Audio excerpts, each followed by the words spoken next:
Double engine సర్కారుతో ఆంధ్రప్రదేశ్కు ప్రాజెక్టులు వరుస కడుతున్నాయి. శ్రీ పొట్టి శ్రీరాములు జిల్లా నెల్లూరులో నిర్మిస్తున్న రామాయపట్నం పోర్టు సమీపంలో 1,00,00,000 కోట్ల రూపాయలతో కొత్త రిఫైనరీ పెట్రో రసాయనాల కాంప్లెక్స్ రాబోతోంది. దీన్ని అభివృద్ధి చేసేందుకు oil India Bharat petroleum corporation limited MOU కుదుర్చుకుంది.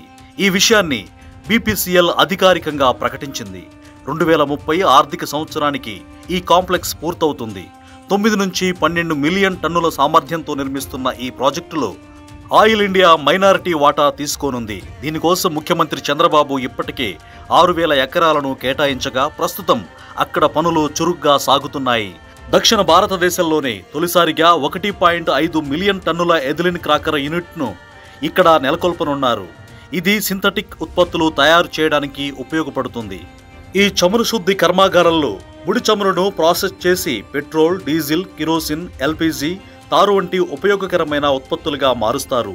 25,000కు పైగా ఉద్యోగాల కల్పన జరగనుంది. ఈ ప్రాజెక్టు కోసం నిన్న BPCL, ఆయిల్ ఇండియా ఉన్నతాధికారుల సమక్షంలో ఒప్పందం కుదిరింది.